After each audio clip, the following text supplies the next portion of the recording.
pessoal, sejam bem-vindos a mais um episódio do Ana Noronha Podcast. Se você ainda não se inscreveu no nosso canal do YouTube, vamos lá se inscrever e curtir os nossos vídeos. Não esquece de seguir também no Spotify e no Amazon Music. Olá pessoal, estamos aqui mais uma vez e hoje nós vamos entrevistar uma pessoa bem especial para a nossa escola, nosso parceiro, já foi professor da nossa escola e hoje ele é superintendente do CPMRSSI, que ele vai já explicar para a gente direitinho do que se trata. E é um prazerzão, Nazareno, receber você hoje aqui no nosso Ana Noronha Podcast para estar falando conosco sobre os mais diversos assuntos que o consórcio trata. Seja bem-vindo. Obrigado, professora Yasmin e amiga, né, que a gente tem a alegria de compartilhar tantas ações ambientais no nosso município e na região. Também a Nayara e a todos que acompanham o Ana Noronha Podcast. Como você bem disse, Yasmin, estou muito à vontade de estar aqui nessa escola, uma escola que a gente tem um carinho muito grande. Né? Já atuei aqui, já trabalhei enquanto professor e sempre voltar a casa é uma satisfação. E de uma forma assim, bem interativa, né, com toda essa plataforma que vocês criaram para comunicar, para também deixar que os alunos de fato sejam protagonistas e trazer conteúdo de qualidade. Então, acho que logo de início já é parabenizar vocês por este canal de comunicação que criaram na escola e que hoje ganhou o mundo, né? Exatamente. Olha aí, Tássio. A gente queria que você explicasse para a gente, para o pessoal de casa, o que é CPMRSSI e qual a importância dele. Pronto, Nayara. Essa sigla, na verdade, ela é as iniciais do que significa o nosso consórcio. Então, já respondendo diretamente, é Consórcio Público de Manejo de Resíduos Sólidos do Sertão de Inhamuns. E aí, se é Sertão de Inhamuns, ele, portanto, é composto pelos 5 municípios da nossa microrregião aqui do Ceará. Parambu, que é o município sede, mais Tauá, Aiuaba e Arneiroz e Quiteranópolis. Então, são 5 municípios. O consórcio, ele, o nome já diz, consórcio público, ele é então uma constituição de uma pessoa jurídica, né, e, no caso, uma autarquia de municípios, de prefeituras e câmaras de vereadores, porque na Constituição, na criação, é preciso ter um documento que se transforme em lei, que é aprovado em cada uma das câmaras, e que tem a adesão dos prefeitos, né? Então, ele é administração pública indireta, porque ele também, depois de constituído, ele tem sua autonomia. Então, ele vai ter que seguir todas as legislações como uma autarquia, e aqui intermunicipal, porque ela é composta por vários municípios. E nessa organização institucional, a gente tem aqui alguns recortes hierárquicos, né? Uma presidência, que sempre é um prefeito, uma diretoria, que sempre também são prefeitos, e depois a gente tem a superintendência, que é onde vai estar sendo organizado todo o trabalho e câmaras técnicas que o consórcio possa desenvolver. Por exemplo, no nosso caso, ele nasceu com a missão de ser um consórcio público de resíduos sólidos. Então, trabalhar a problemática do lixo e buscar soluções dessa temática na esfera ambiental. Mas a gente tem a possibilidade de ser multifinalitário, já começamos a ser com outras áreas, por exemplo, a educação ambiental. Tá? Então, o consórcio ele pode ser multifinalitário na medida que ele vai adentrando também outras áreas da administração pública e dos anseios da população. Então, a importância hoje do consórcio público, que aí também é a segunda parte da sua pergunta, é exatamente ser um ente de articulação política na região, e aí mobilizando tanto o setor público, mas também o setor privado. E aí, obviamente, no setor público a gente tem aqui diretamente as escolas, né, as secretarias. Eu sempre friso que quando o consórcio foi criado, nós tínhamos na região a inexistência de secretaria de meio ambiente, porque quando a gente tinha a estrutura, a gente tinha um servidor respondendo por ela. Então, não posso dizer que tem uma secretaria. E o consórcio contribuiu muito nessa articulação. Não é que ele criou, porque quem criou é o município, mas nessa articulação política, a gente pôde estar hoje comemorando, nesse 5 de junho, é muito importante a gente dizer isso, cada um dos municípios com uma estrutura básica para ofertar um serviço de meio ambiente. Isso nos deixa muito felizes. O consórcio abre muitos olhos do município, né? Assim, tanto a questão de gestão, né? Para a criação de secretarias ou atuação, né? Como era o nosso caso, que já existia, sim, mas não era tão atuante.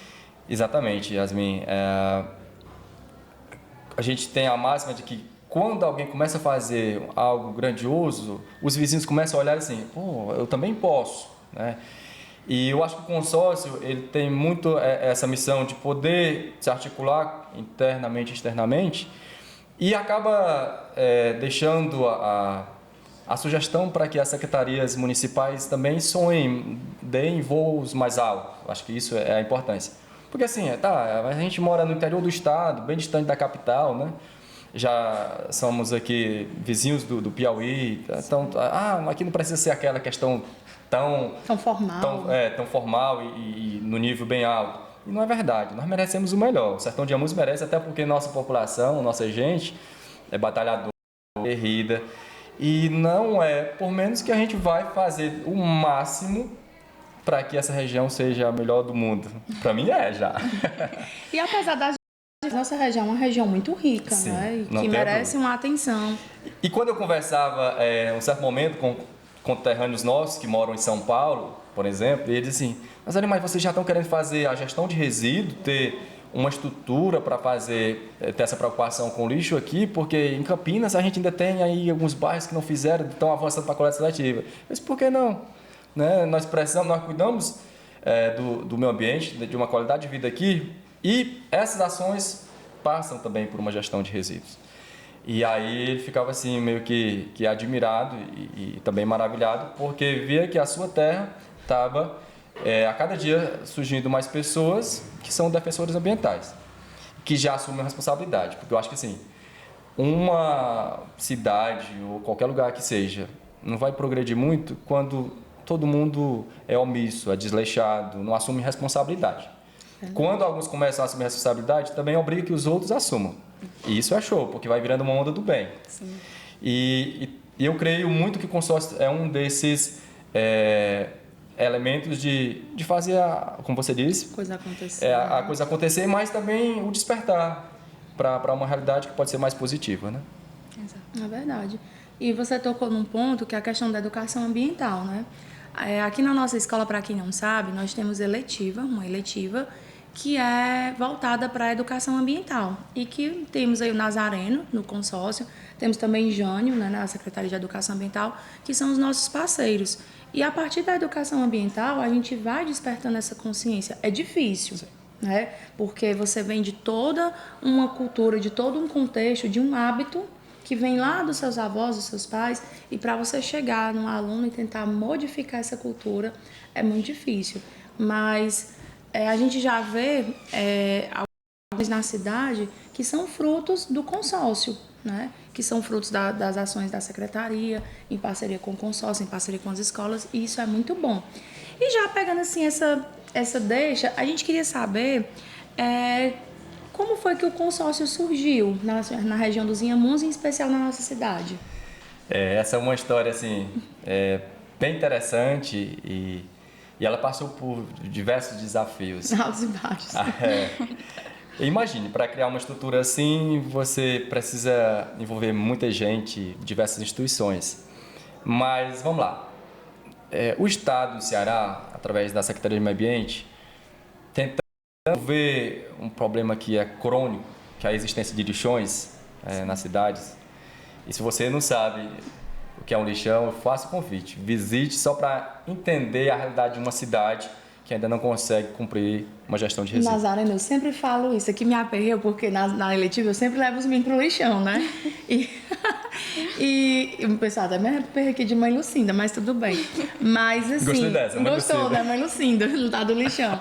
Mas eu sempre falo que é um passeio em que todo mundo deve fazer. Interessante que é um passeio, inclusive, meio que pro passado. Porque quando você chega no lixão, você se encontra lá em tantos objetos que você usou, descartou e chegou e parou naquele ambiente. Você olha lá e diz, meu Deus, tantos quilômetros de terra que poderiam ser utilizados para outras finalidades mais produtivas, mais sustentáveis até. Aí você olha e diz, meu Deus, eu contribuí para isso, eu contribuo, né?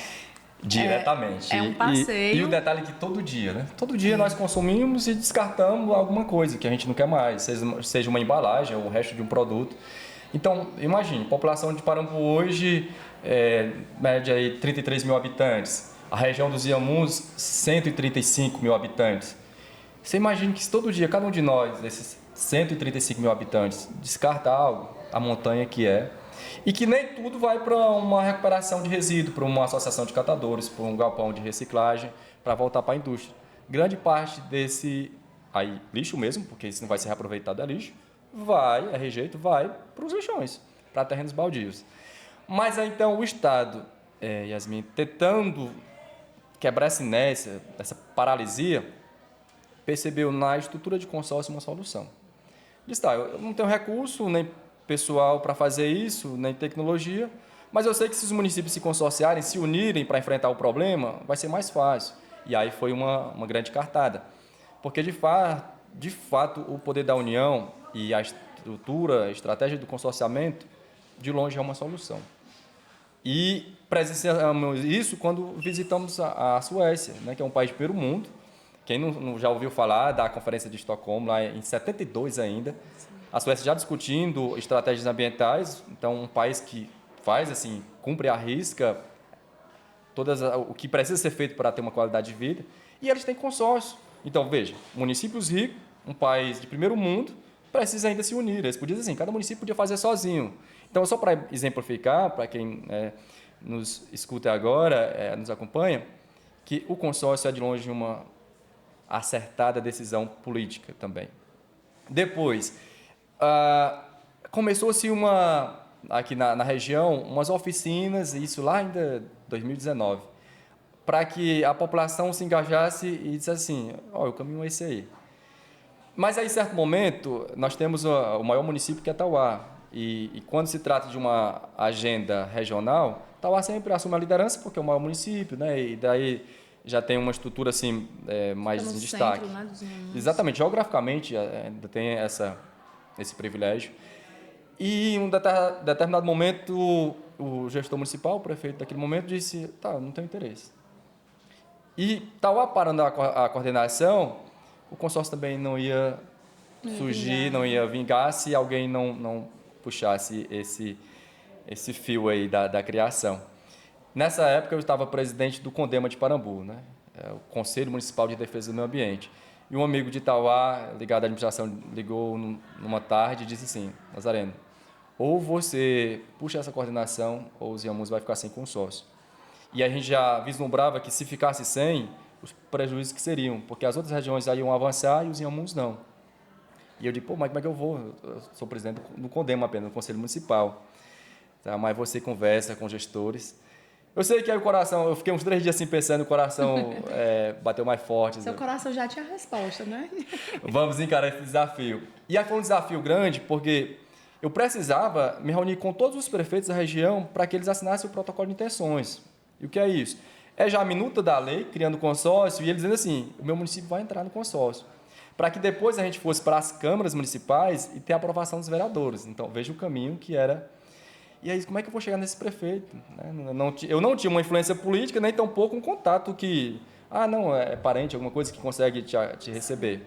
Mas aí foi onde os secretários ajudaram muito, que já estavam nas oficinas discutindo, e a gente já tinha compartilhado momentos juntos, e foram a ponte para a gente chegar nesses prefeitos. E foram também, depois desse momento, aí já bem mais fortalecido, a articulação para que os vereadores pudessem votar. E já digo de passagem que a gente teve unanimidade em todas as votações nas câmaras também. E a partir daí foi então convocar a nossa assembleia de instalação no finalzinho de 2019, ainda logo. 2020 já foi aquela parte burocrática de Receita Federal, né, para criar, como se estivesse criando de fato uma empresa, uma autarquia, então CNPJ, assessoria jurídica, assessoria contábil, então você já vai se estruturando nesse aspecto. E tivemos, então, a possibilidade dos 5 municípios, pela primeira vez, participarem do IQM e pontuarem e obterem nota máxima. Aí isso significou recurso para o ano seguinte. Só te cortando, fala para os nossos espectadores o que significa IQM. Pronto. Essa palavrinha, para cada um dos municípios, ela é uma prova. Sabe, a gente está aqui numa escola, imagine o SPAES, o Enem. Para os municípios e para a Secretaria de Meio Ambiente, é a prova do Enem. É o IQM, a cada ano ela acontece. Porque a sigla significa Índice Municipal de Qualidade do Meio Ambiente. Então, o Estado, através da Secretaria de Meio Ambiente e Mudança do Clima, elabora quesitos que as secretarias, as prefeituras têm de cumprir, os municípios. Cumprindo aqueles quesitos, eles vão ter uma pontuação de 0 a 1, nota máxima é 1. Então, imagine que o município esteja cumprindo 40%, né, dessas obrigações ambientais. Então, ele vai ter uma nota 0,4. Ela garante recurso de ICMS para o município no ano seguinte. Por isso que eu enfatizo que 2020 foi esse ano assim, de instalação e já de pontuação máxima. Então, 2021, a gente começou a ter ações ambientais nos 5 municípios, porque a gente passou a ter recursos. Sem recursos não tem como fazer. Você pode até ter uma ótima ideia. Se não tiver recurso, vai ser difícil de executar, de colocar em prática. E então, houve um anseio assim, olha, é pelo IQM que a gente consegue se estruturar. A cada dia, esse certame ele vai alterando quesitos. Não é que você vai cumprir sempre as mesmas coisas, vai ficando mais difícil a prova. São metas, né? Que quando você são metas que vão avançando, exatamente. Mas o índice municipal de qualidade do meio ambiente, aqui no estado do Ceará, é uma possibilidade para que os municípios avancem na área ambiental. E antes do consórcio, a gente tinha essa pontuação fracionada, mas muitas vezes, Yasmin, a gente tinha o município zerando. Não conseguia ter sequer R$1 de ICMS no ano seguinte. Esses ICMS são 2%. A nota máxima, né? Se você fez 1, você vai ter 2%. A partir dessa articulação, por isso que eu disse, uma articulação política e institucional que o consórcio faz, e técnica também, a gente sempre coloca os nossos técnicos à disposição, é que os municípios começaram a se organizar mais e a pontuarem. Aí vai gerando essa onda do bem. Quanto mais eu faço a ação, mais eu tenho como comprovar as ações e mais eu pontuo. Pontuando, eu vou garantindo recursos para os anos seguintes. E quais são essas ações, Nazareno, que garantem o IQM? Elas são bem abrangentes.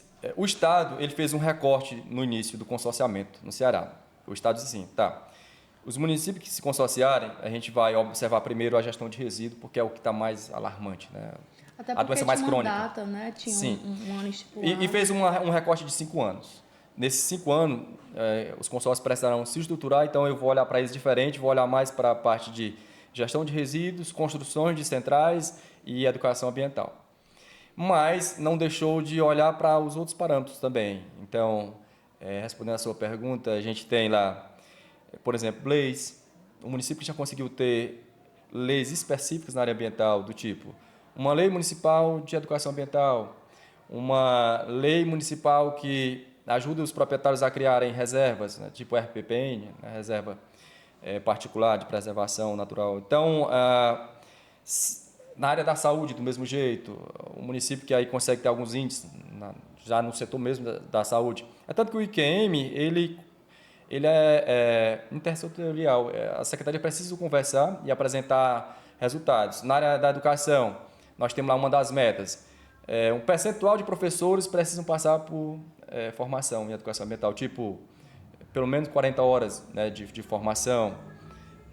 O alunado, do mesmo jeito. Então, são metas que estão não só na Secretaria do Meio Ambiente, estão também nas outras secretarias, mas que todas elas convergem para a qualidade de vida naquele município. Por isso que é o Índice Municipal de Qualidade do Meio Ambiente. Não tem como a gente desassociar meio ambiente e qualidade de vida. Eles estão extremamente ligados. Não.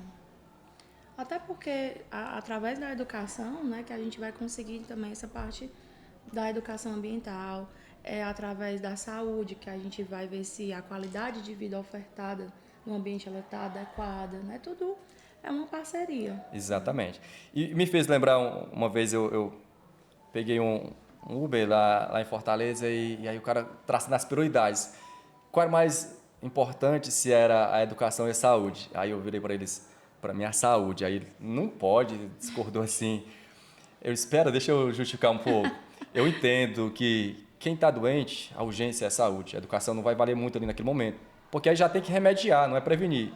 Mas se você prevenir, você não vai adoecer. Então, você não vai precisar da saúde. Da saúde, eu digo, essa já curativa, né, do remédio, da cirurgia. E aí, eu disse, veja, ou não é, se você tem a instrução, se você tem a educação e age de tal forma, você já cumpriu as duas? Aí eles, olhando por esse parâmetro. E aí foi interessante essa conversa. Poder de convencimento bom, né? Como você mesmo citou, vocês são avaliados, né, nessa prova. E a gente queria saber como que vocês avaliam as mudanças climáticas e o que tem sido feito para amenizar os impactos, em especial aqui na nossa cidade. Olha, é muito interessante, né, a sua pergunta, porque o mundo hoje paira nesse debate das mudanças climáticas. O Estado do Ceará, inclusive, ele já alterou meio que a hierarquia da Secretaria de Meio Ambiente, incluindo Secretaria de Meio Ambiente e Mudança do Clima, para poder avançar mais nesse aspecto. Mas eu ainda acho que a gente tem muita falácia e ainda poucas ações para mexer com o sistema. Sim. Por que a gente tem mudança climática? Porque a gente tem a ação antrópica, a nossa ação enquanto homem, de forma irresponsável, visando muito o imediatismo. Isso foi muito... teve assim, um avanço grande demais depois da Revolução Industrial, e hoje, nesse mundo globalizado, a gente compra coisa de qualquer lugar do mundo, né? Verdade. E a gente interfere também em qualquer lugar do mundo. Nós temos a máxima que nós moramos numa única casa, que é a Terra. Então não tem como jogar fora. Não tem como eu afastar de mim e estar livre de um problema, porque eu estou no mesmo planeta que você e que quem nos acompanha. Quem está lá na China também. Que nos acompanha também de lá. Né? Assim esperamos. Então, é muito complexo falar de mudança climática. Mas, ao mesmo tempo, se cada um, seja nós, cidadãos, seja o setor público, industrial, né, o empresariado, setor público, privado, perdão, fizer a sua parte, a coisa flui. Mas o detalhe é porque, nesse emaranhado de sociedade, há muitos interesses que são invisíveis, mas determinam tudo. Vou dar um exemplo.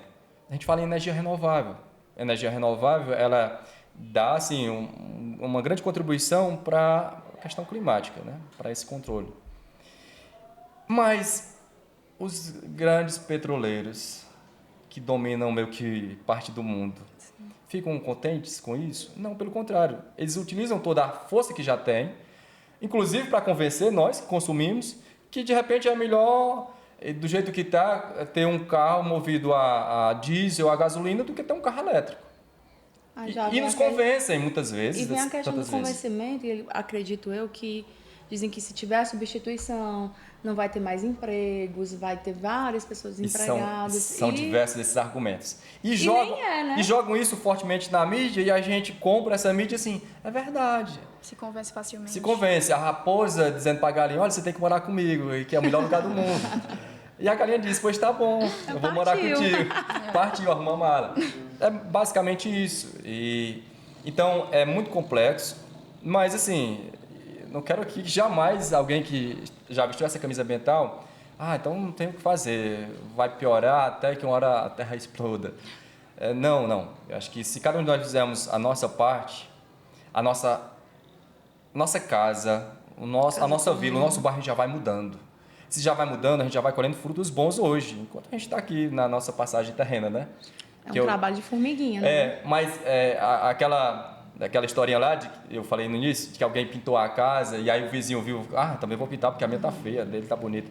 Essa onda do bem vai sendo gerada. Então, você que nos acompanha, não deixe de fazer a sua parte, porque muitos vão também se unindo a você e a gente vai colhendo os frutos desse bem. Imagine que no problema da dengue, na pandemia, onde temos lá vizinhos que já se preocupam, aquela rua já não vai ter uma proliferação maior do que numa que todo mundo é desleixado, é irresponsável. Então, essa onda do bem acontece sim, os frutos já acontecem hoje. Mas é preciso fazer mais. Eu acho que a população ainda está um pouco omissa de chegar para os seus representantes assim, coloque na pauta isso como prioridade.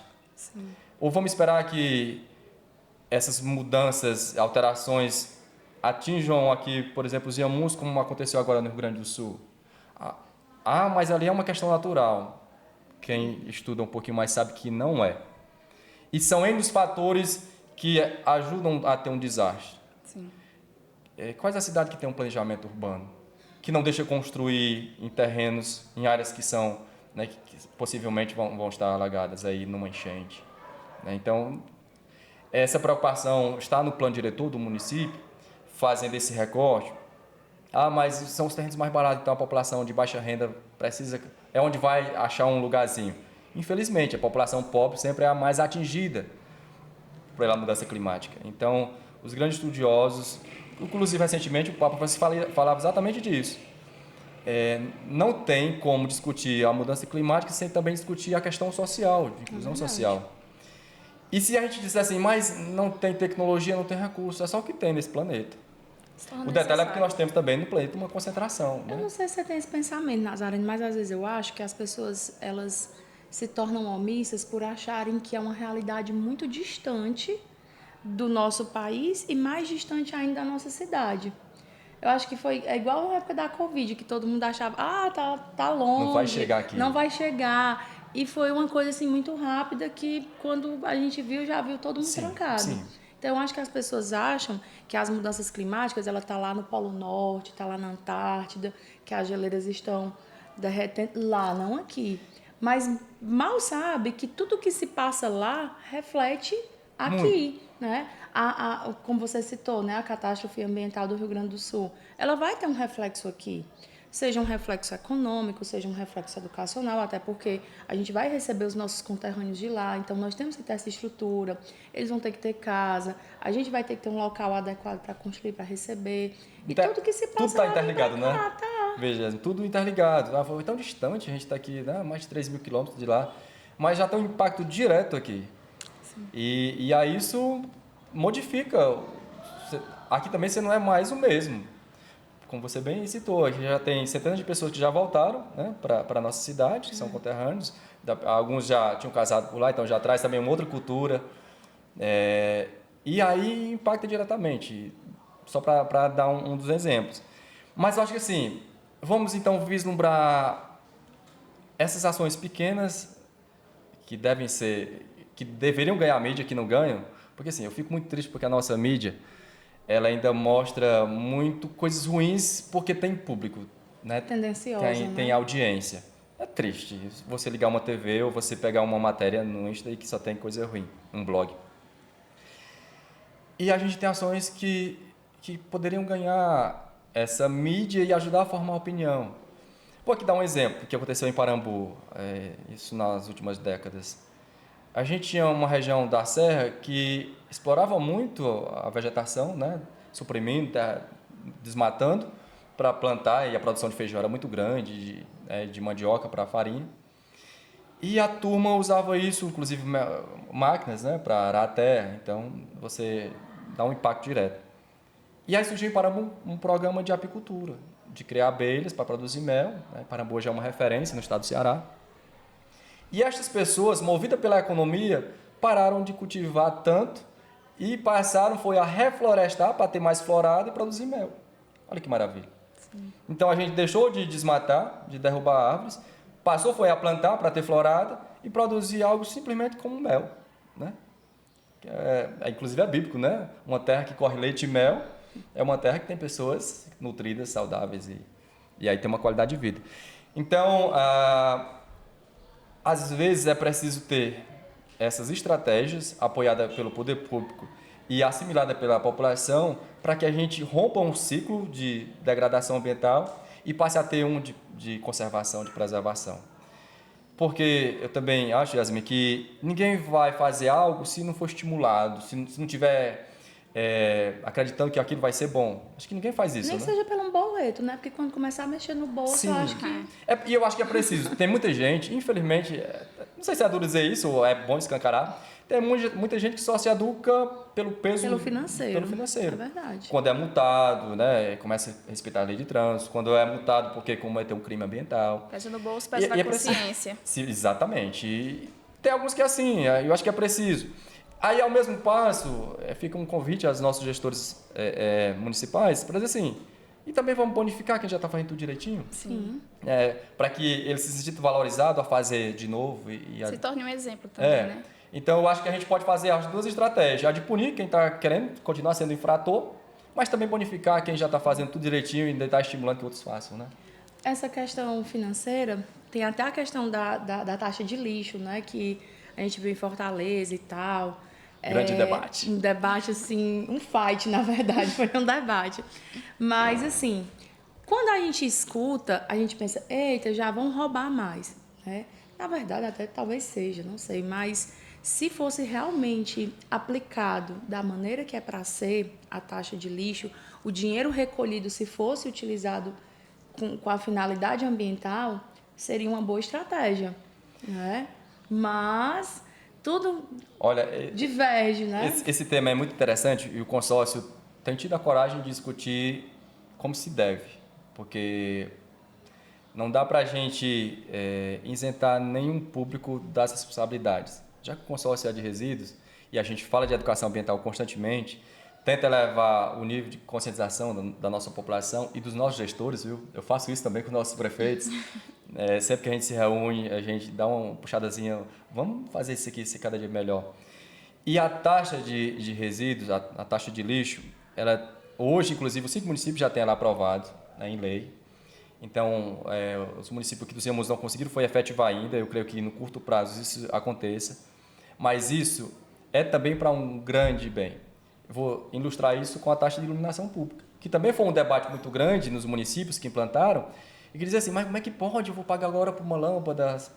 Mas depois a turma também entendeu, e é através dessa taxa de iluminação pública que a população consegue obrigar que as gestões deixem as ruas todas iluminadas, inclusive comece a mudar para ter uma mais tecnológica, né? Iluminação de LED e tal. E tem acontecido isso nos 5 municípios. É a mesma questão. Nós pagamos hoje por tudo, Yasmin. A gente paga pela internet, a gente paga pela água, paga pelo serviço. Mas nós temos serviço gratuito no Brasil. Nós temos um SUS, por exemplo, é gratuito. Se você for para os Estados Unidos, você vai pagar. Se você sofreu um acidente, chama a ambulância vai te socorrer, tu vai pagar desde aquele momento que ela saiu lá do hospital e depois a fatura chega para você. Sim. Cada remédio, cada injeção que você que foi necessário. Se você vai poder pagar, já é outra história. E se você vai conseguir pagar, aí é onde está o problema. A gente não, a gente ainda tem muito serviço gratuito no Brasil e eu não estou falando contra o SUS, pelo contrário, defendo demais. Na pandemia foi o sistema que segurou as pontas, como diz assim, muito eficiente, ainda que precise melhorar, claro. Mas quero exemplificar que nas nossas residências hoje, a única coisa que a gente não paga é pela taxa de resíduo, pela taxa de lixo, e a gente quer que suma assim da nossa frente. A gente bota na sacolinha lá, joga um passe de mágica e some. Quando a gente chega lá no chão e diz, ele veio parar aqui. Não há passe de mágica. É preciso todos assumirem a responsabilidade. E se ficar só a cargo da gestão municipal, ela não vai conseguir. Também, se ficar só a cargo da população, não funciona. Mas quando a população faz, pressiona o gestor a fazer. É isso que a gente precisa entender. E se gerarmos uma estrutura nessa efetivação da taxa que olhe para baixa renda, na verdade, os municípios que efetivaram a taxa hoje, eles utilizaram a CAGES para ser o parâmetro de medição. Como é que eu vou entender quantos quilos de lixo a cada residência produziu, para mim também saber o valor da taxa? Pelo IPTU, né? Então a gente tem diversas formas da cobrança aqui, pelo IPTU, pela própria iluminação, a concessionária de luz, de água, né, que é a CAGES, a boletos também, tipo Fortaleza, preferiu fazer um boleto aqui à parte, e aí ou ser fracionado, tipo parcelas, ou ser de uma única vez. Então, há diversas formas. A maior parte dos municípios que já roda direitinho está acoplada à água, que é saneamento, e pela quantidade de água que você consome, você vai ter o valor da taxa. Mas também com faixas. Então, eu vou ter, tipo, a social, baixa renda. Eu vou ter um valor diferenciado por esses metros cúbicos de água consumido, que aí vai incidir o valor da taxa. Então, eu vou ter um recorte 2, um recorte 3. E, obviamente, quanto mais água eu consumo, volto a dizer, é um dos itens do saneamento básico. Sim. Resíduo é das outras colunas do saneamento básico. Então, é um impacto direto. Então, de longe, hoje também é a mais viável de se implementar, porque aí você já tem duas pilastras do saneamento atreladas, o consumo de água e a geração de resíduo. Essas taxas, elas se tornam necessárias, né? Porque, mesmo que minimamente, eu estou sendo causador para os lixões estarem cheios, né? Lotados, causando não só o ocupamento de áreas que poderiam ser usadas para o nosso bem, mas também causando doenças, entre várias outras coisas ruins. Sim, né? E entenda a nossa população também que toda a receita arrecadada por essa taxa ela ainda é insuficiente, ela não vai conseguir cobrir o serviço. Quais serviços, Nazaré? Da coleta, então toda a estrutura de veículos, de funcionários, de equipamentos. Depois, da recuperação, porque a gente não quer mais levar ela nem para lixão, Deus me livre, e também não para aterro. O caminho não é aterro. Os municípios e países que têm o aterro sanitário como uma solução, é raro. O aterro passa 20 anos e estoura, aí volta a ser lixão. Sim. Ele tem que fazer o processo completo. Nessas etapas se inclui a educação ambiental e a implantação da coleta seletiva. Então, não é mais uma coleta convencional, uma coleta onde a população separa esse resíduo em casa, entrega para a coleta seletiva o que é da coleta seletiva, entrega no outro caminhão, no outro compactador, o que é rejeito, o que é de fato lixo. Sim. E aí vai para estrutura diferente. O que é coleta seletiva? Orgânico e seco. Vai para uma central de recuperação. Nós estamos construindo nossas centrais. A gente viu há pouco de lá, né? Estou aqui com Mila e Edson, que a gente estava visitando aqui a nossa central ali no Olho d'Água. Assim como Arneróis e Aiuaba que já estão construindo, logo Teranópolis e Itauá. E a gente vai recuperar esse orgânico no galpão de compostagem, os secos na unidade de triagem. E aí volta para a indústria. Aí vai ser uma matéria-prima para novos produtos. E só o que for rejeito... Gera emprego, né, também? Gera emprego, gera renda. E só o que for rejeito que vai para o aterro sanitário. Ou, quem sabe, um dia uma outra espécie de produção de CDR, né, combustível derivado de resíduo. Sim. Então, essas estruturas, além de serem construídas, mas também para operarem, elas custam muito. Verdade. Então, veja que a receita da taxa não vai ser suficiente. Os governos municipais, estadual e federal precisam incrementar recursos. Aqui na região a gente não teve ainda recursos do governo estadual e federal diretamente. A gente tem esse do ICMS que o município pontua e tem, com eles os municípios pagam a sua mensalidade no consórcio, né, que é o contrato de rateio, e é com essa mensalidade mês a mês que a gente vai fazendo tudo, construindo a educação ambiental. Fazer milagre, né? A gente tem que fazer igual o dinheiro da viúva, né? Mas é preciso a população se educar também pela taxa. Veja, Parambu tem ruas que a coleta é feita 2 vezes, coleta convencional. E você passa num certo horário da noite, tem alguém que já jogou um saquinho de lixo lá. Nazareno, isso me adoece. Então, a pessoa saber que o carro do lixo vai passar somente na segunda e ela sábado à noite ela colocar a sacola de lixo lá. Aí vai atrair insetos, animais, né, tipo cachorro, e aí depois vai ficar um lugar triste, pertinho de casa. Mas essa educação ambiental, ela também acontece pela taxa, como você bem disse, né? É preciso, como vocês percebem, é preciso envolver todos os setores. Eu vou falar um outro que precisa ser envolvido, tem que assumir o custo que é deles. Os grandes geradores. Supermercados, as clínicas, farmácias, elas têm de darem um destino correto ao resíduo que elas geram. Não pode ser o poder público. Mas, infelizmente, ainda não chegamos nesse patamar. O consórcio já se reuniu aqui em Parambu com a CDL, né, para discutir os grandes geradores. E a gente tem que fazer isso sempre no diálogo e mostrando o que a lei orienta. E vamos dando um tempo para todo mundo se adequando, né? Porque as pessoas têm uma ideia muito errada do público, né? O pessoal acha que o poder público ele é responsável pelo lixo da farmácia. Sim. Que, no caso, a farmácia tem que procurar o setor responsável para fazer aquela coleta, que é o mesmo que faz a coleta nos postos de saúde, nos hospitais. Mas a farmácia ela é um setor privado, né? Isso é interessante porque, às vezes, os nossos prefeitos eles vêm clareando também essa visão. Eu conversava uma hora com o nosso presidente, né, o prefeito Rômulo, da importância de termos uma ação conjunta, envolvendo todos. Mas teve um município nosso aqui do consórcio, que tem uma indústria, né, uma indústria de sandálias, e que a indústria, o pessoal começou a ligar demais para o setor de infraestrutura, dizendo assim, olha, nós temos lixo demais aqui, vocês não vêm coletar. E aí eu conversava com o secretário, secretário, tu sabia que não é obrigação tua? Não é do poder público essa atribuição. Este setor, no caso, essa empresa, que tem que apresentar para vocês um plano de gerenciamento de resíduos, né, um PGRS, e dizer como é que vai fazer e depois provar que faz. Sim. Jamais um gestor público poderá utilizar recurso público para beneficiar o privado. Inclusive, se fizer isso, vai se dar um pouquinho mal aí com a lei. Né? E o Ministério Público fica olhando demais para essas coisas. Mas estamos num processo ainda de instalação, de conversa, de orientação. Às vezes esse próprio industrial, não sei, de repente ele não saiba que essa atribuição é dele. E aí começa a cobrar, dizer assim, cobrar de quem não deveria e igual querer que seja faz rápido. uma reforma em casa, né? Aquele resíduo, ela quem tem que providenciar a coleta. O resíduo da construção civil, né, o RCC, também é atribuição de quem está demolindo a casa lá, vou quebrar as paredes aqui, e entulha, aí começa a ligar, mas não é obrigação tua. A questão da Então, educação Hoje a nossa ambiental. conversa ela é muito informativa, né? Então, assim, muitas pessoas na cidade não sabem dessas informações e que o consórcio vem nos esclarecer. E hoje nós comemoramos um dia bastante especial, né? Para quem está aí nos escutando, nos assistindo.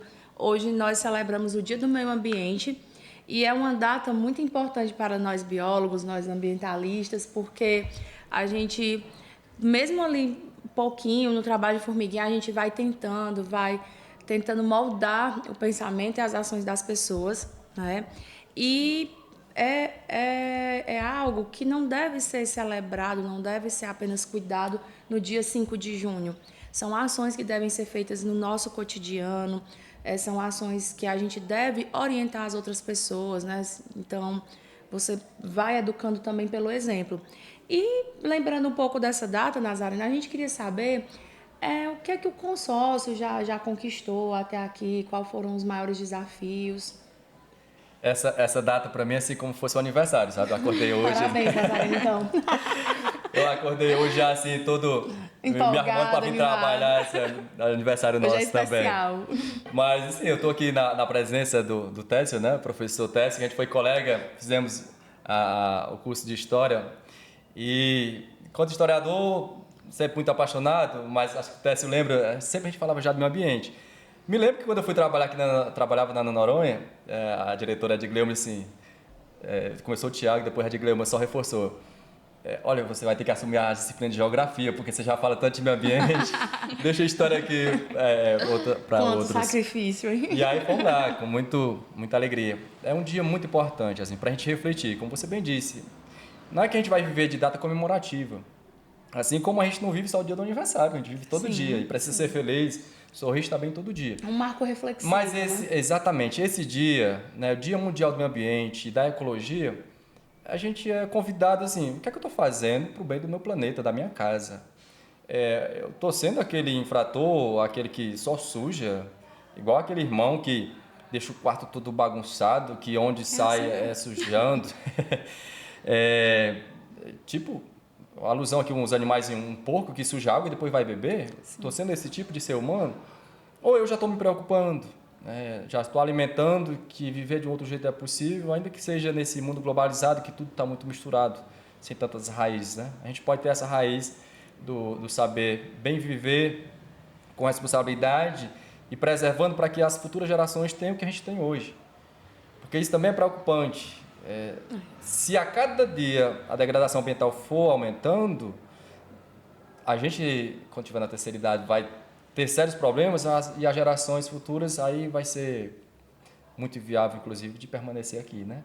Exatamente. Mas não vai se criar um outro planeta. E é uma realidade que já está muito presente. Sim. A nossa qualidade de vida ela já está sendo comprometida pelas nossas próprias ações, né? Quer recordar uma coisa? Lembremos da pandemia que precisávamos estar todo mundo de máscara, que já era meio que sufocante. Sim. E quem é professor sabe que passar ali uma manhã toda explicando com máscara, nossa, você já era uma situação assim muito indelicada até. É um cenário que de repente ele se repita por esse mundo tão globalizado por um sistema que reforça demais isso, de sermos inconsequentes, de olharmos só para o presente e não olharmos nada para o futuro. E nesse dia do meio ambiente, nesse dia mundial do meio ambiente e da ecologia, somos convidados assim, a nossa ação hoje, seja em qual setor, no profissional, inclusive nos nossos sentimentos também, tudo que nós fazemos, eles garantem uma sustentabilidade, que isso possa permanecer amanhã também? Ou eu estou achando que tudo é descartável?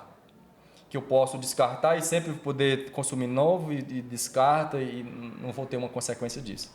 Se não tem como jogar fora, se eu jogar ali, volta para mim. Né? Então, é importante demais.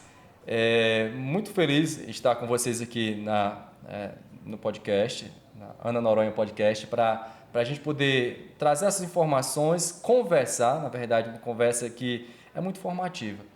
E que essa audiência de vocês consiga, inclusive, deixar para trás aquelas que só têm ibope, não são construtivas. Então, me alegra demais poder participar desse momento, porque no Dia Mundial do Meio Ambiente e da Ecologia, nós estamos também ajudando que outras pessoas despertem e passem a agir. Acho que essa junção aqui, o Paulo Freire já dizia, fale e faça a ação de tal forma que as duas coisas se confundam. Quando a gente faz o que a gente diz, se você disser, a pessoa já vai entender que aquilo vai se concretizar. Então, o Paulo Freire sempre dizia, fale e faça de tal forma que elas duas se confundam. E eu acho que quem já fala de meio ambiente hoje, mas quem não fala ainda, que comece a falar, comece a praticar. Seja hoje aqui na parte formativa que vocês fazem, ou nas ações lá na profissão que você já atua. Tá? O consórcio tem buscado isso. Não medir esforços para executar, articular e estimular que os outros setores também cumpram suas funções. E com isso a gente vai tendo frutos. Eu posso trazer aqui rapidinho alguns, Pode, Yasmin. deve. Quando a gente começou a coleta de pneus na região de forma organizada, trazendo a Reciclanip, que é uma empresa nacional, a gente disse, mas tá difícil, tinha oficina assim, não, eu já vou entregar aqui para alguém.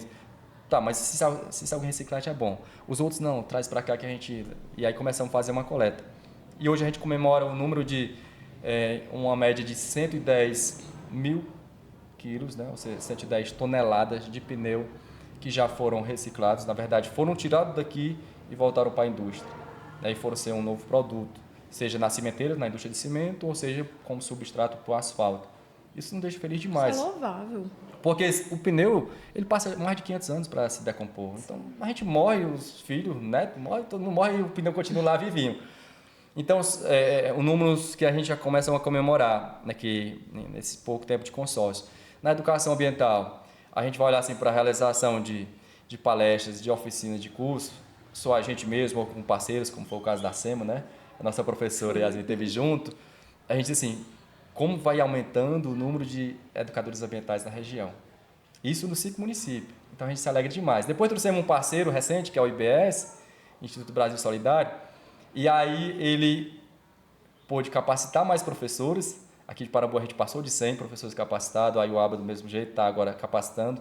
A Arneróis Quiteranópolis foi assim, um show, porque houve uma mobilização, né, 100% da rede municipal de ensino. E aí você vê professores capacitados, alunos que passam a usar os jogos que vieram, né, Piquenique Bons Negócios. Então, isso acaba sendo permanente, não só num dia, numa data. Trouxemos o projeto Ecojoá, da coleta de óleo. Inclusive, a Ana Noronha tem ecopontos, né, tanto da seletiva como do óleo. E aí você beneficia diretamente o meio ambiente, por tirar esse óleo que ia poluir o recurso hídrico, a água. E nós sabemos que 1 litro de óleo ele contamina até 25 mil litros de água. Né? Então, olha só que belezura. E aí a gente tem hoje em Parambu, já se aproximando aí de 2 mil litros de óleo coletado. A região, né, já encostando em 5 mil litros. E aí você multiplica por 25 mil, 5 vezes 25, nossa, como a gente está preservando. Mas a gente ainda tem instituições que são beneficiárias, como a Pastoral da Criança, a Associação de Catadores, que ainda receberam um recurso por cada litro de óleo coletado. Mas falar em associação de catadores, eu também me alegro muito, Yasmin, porque o consórcio ele ajudou a criar as associações em Quiteranópolis, em Aiuaba e também em Arneróis. A gente teve o processo embrionário. E ajudamos a revitalizar Tauá e Parambu, que são as duas hoje que já estão no auxílio catador, assim como a Quiteranópolis também, mas eles passaram a ter um suporte nacional com os bônus de logística reversa. Cada tonelada que eles vendem, emitindo nota fiscal, ainda recebe um bônus, que é a indústria que paga, por eles já estarem reciclando no lugar delas. Elas que tinham que reciclar, eles reciclaram, a indústria paga. Estamos avançando para que as prefeituras também façam isso, né? Já que eles também estão fazendo funções das administrações. Sim. Veja, o consórcio ele atua em diversas áreas, é um tanto complexo também essa atuação, a gente ainda tem um quadro pequeno de servidores, bem pequeno, mas a gente nunca deixou de ser ousado de fazer esse bem ambiental. E incansavelmente, ainda que seja manhã, tarde e noite, como foram tantas agendas. Ontem, por exemplo, nós estávamos em Iguatu, no Comitê de Bacias, discutindo a questão hídrica da região, do nosso rio Jaguaribe, que é um dos principais rios do Ceará, e que Parambu está aqui no Alto Jaguaribe, aqui nas nascentes dele, né, também. Então, o nosso rio Puiú vai para o Jaguaribe, vai para Oroz e até chegar lá em Aracati. Então, o consórcio ele tem buscado todas as articulações, parcerias tanto no setor público também no privado, para que a coisa aconteça.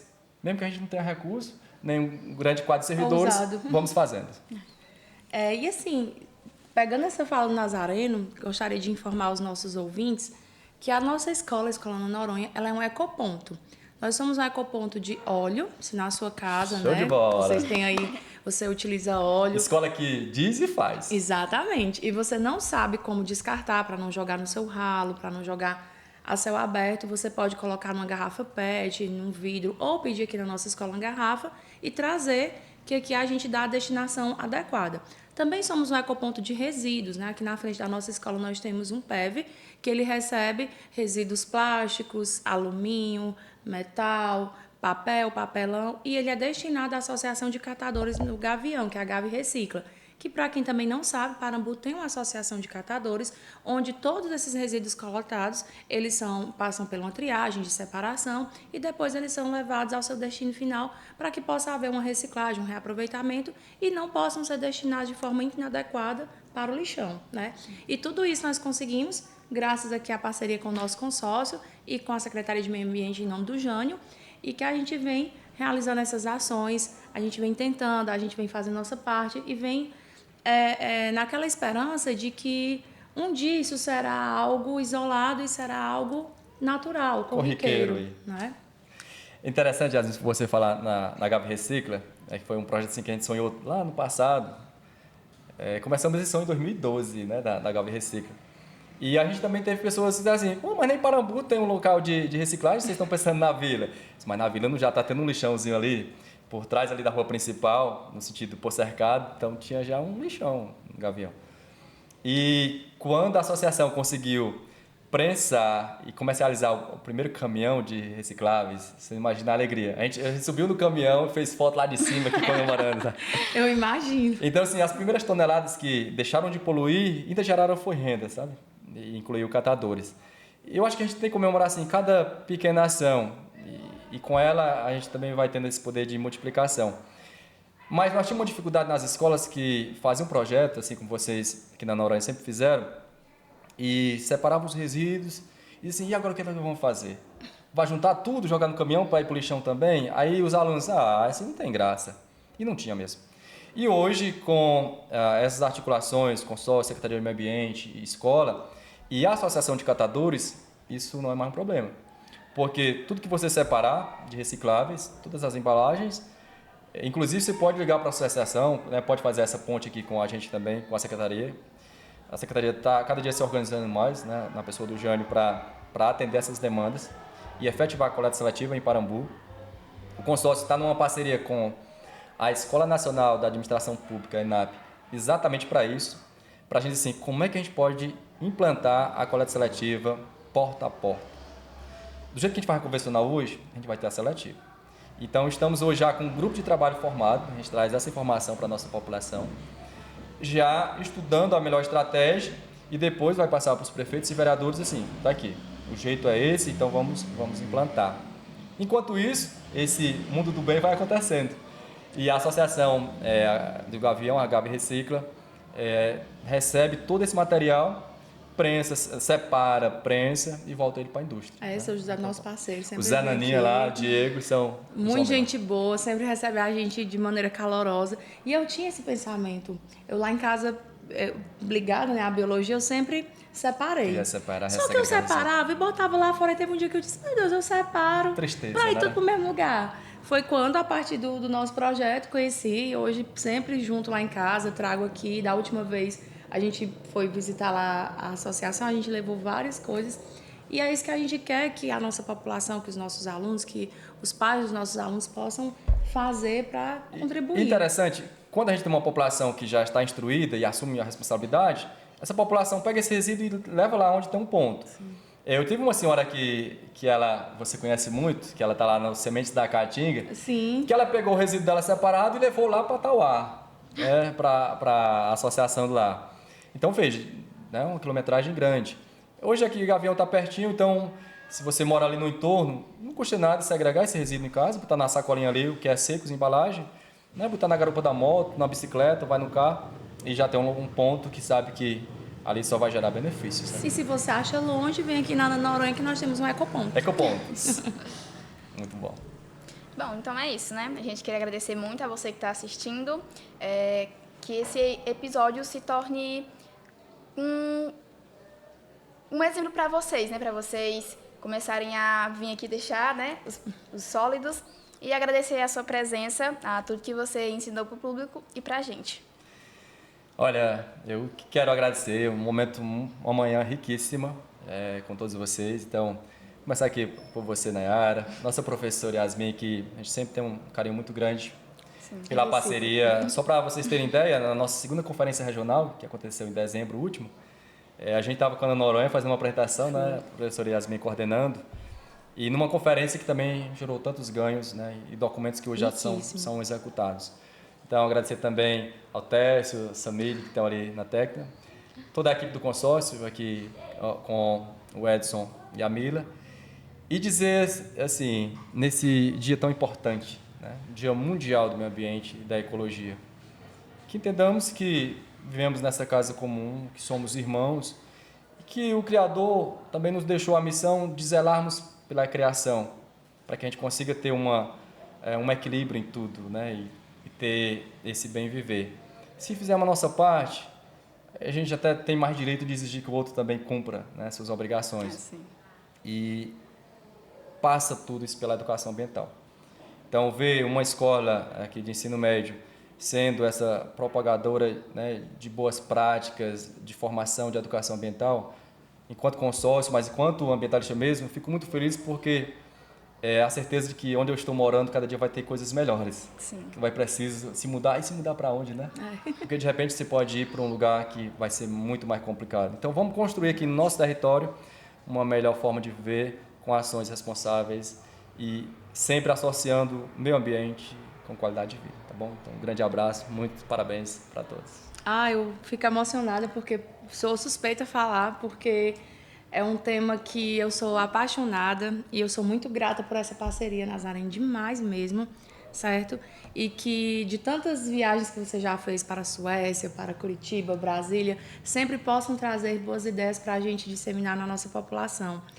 E a gente agradece a você que nos acompanha. Você que ainda não nos acompanha, vá lá no nosso Instagram, Ana Noronha Podcast. Vá lá no nosso canal no YouTube também, clica lá em se inscrever, que sempre que tiver um episódio novo, você será informado. Vá nas nossas plataformas, Amazon Music e Spotify.